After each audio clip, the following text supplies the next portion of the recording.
ল'ৰাখিনি আচলতে চেডেলি বেডেলি হৈ আছিলে মাজুলীৰ গোটেই প্ৰাক্তন ল'ৰাখিনি।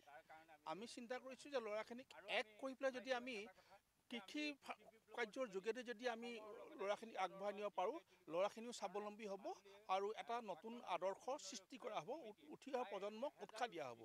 আৰু এই ক্ষেত্ৰত আমাক মাজুলীৰ উপায়ুক্ত মহোদয়ে যথেষ্ট সহায় কৰিছে। সেইটো কাৰণে আমি আমাৰ ফালৰ পৰা অন্তৰৰ পৰা ছাৰলৈ ধন্যবাদ জনাইছোঁ। যিটো এই ল'ৰাখিনিক ছাৰে যে উৎসাহ দিছে, আমাকে 2000 বিঘা মাটি ইতিমধ্যে তেওঁলোকে আবণ্টন দিছে। আৰু 2000 বিঘা মাটিতেই এইবাৰ প্ৰথম আৰম্ভ কৰিছোঁ। আমি 200 বিঘা মাটিত প্ৰায় 200-250 বিঘা হ'ব সৰিয়হ খেতি কৰা হৈছে। DC ছাৰৰ পৰা ভোট জলকীয়া পুলি দিছে, জলকীয়া খেতি কৰা হৈছে, নহৰু খেতি কৰা হৈছে, আলু খেতি কৰা হৈছে। এই কামখিনি আমি আৰম্ভ কৰিছোঁ। গতিকে অহা বছৰ হয়তো আমি আৰু 1000 বিঘা বঢ়াব পাৰিম। এই খেতিখিনিতে আমি উদ্যান শস্য আৰু ফাৰ্মিঙৰ ওপৰত বেছিকৈ গুৰুত্ব দিম। যেনেকৈ ছাগলী ফাৰ্ম ইয়াত খুব সুন্দৰ হ'ব আৰু ডায়েৰী ফাৰ্ম অতি সুন্দৰ হ'ব। ডায়েৰী ফাৰ্ম, ছাগলী ফাৰ্ম আৰু উদ্যান শস্যত আপোনাৰ টেঙা বাগানে হওক, তামোল বাগানে হওক, কল বাগানে হওক, এনেকুৱা যিবিলাক উদ্যান শস্য আছে সেইবিলাকৰ ওপৰত আমি গুৰুত্ব আৰোপ কৰিম, যাতে আমি 175জন যুৱকে ইয়াত বেষ্ট কৰি পেলাই নিজৰ পৰিয়ালটোক পোহপাল দিব পাৰে, আত্মনিৰ্ভৰ হ'ব পাৰে আৰু নতুন প্ৰজন্মলৈ এটা আদৰ্শ প্ৰতিষ্ঠা কৰি যাব পাৰে। তাৰ কাৰণে আমাৰ এই প্ৰচেষ্টা। সদৌ অসম প্ৰাক্তন আলফা সমন্বয়ৰক্ষী সমিতি মাজুলী জিলাৰ হৈ আমাৰ জিতেন দত্ত ছাৰ আহিছে। জিতেন দত্ত কেন্দ্ৰীয় সমিতি বিত্ত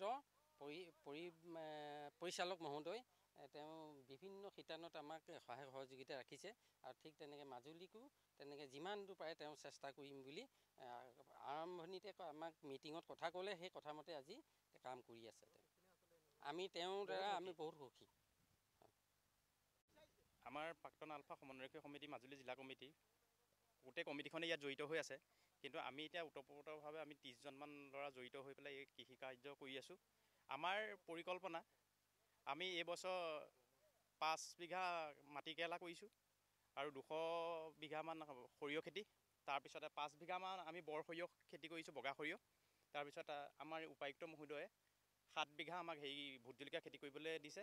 তেখেতে যথেষ্ট আমাক পাম্পৰ পৰা সহায় কৰিছে আৰু তেখেতলৈ আমি ধন্যবাদ আৰু কৃতজ্ঞতা জ্ঞাপন কৰিছোঁ। আজি আমাৰ মাননীয় দত্ত ছাৰ আহি আমাক বহুত উৎসাহিত কৰিছে। সেইবাবে আমি এতিয়া আৰু কৃষি কাৰ্যত আৰু উদ্যমে কৰিবলৈ আমি সাহস পাইছোঁ। অনাগত দিনত আমি আৰু মাটি উলিয়াই ইয়াৰ পৰা কৃষি বিপ্লৱৰ জৰিয়তে আমি স্বাৱলম্বী হ'ম বুলি আশা কৰিছোঁ। তেতিয়া আমি 45জন জড়িত আছিলোঁ। ইয়াত কাম কৰা মানুহ আমি 18জনহে কৰিছোঁ। গোটেইকেইজন মানে ঘৰৰ পৰিস্থিতিবিলাক বেলেগ মানে আহিব নোৱাৰাৰ কাৰণে আমি মানে তেখেতলোকক ৰেহাই দি থৈছোঁ। আৰু আমি 18জন ইয়াত যুৱকে মানে একেৰাহে লাগি আছোঁ আৰু আমাক DC ছাৰে বহুত সহায় কৰিছে আৰু আমাৰ জিতেন দত্ত ডাঙৰীয়াই আমাক বহুত সহায় কৰিছে।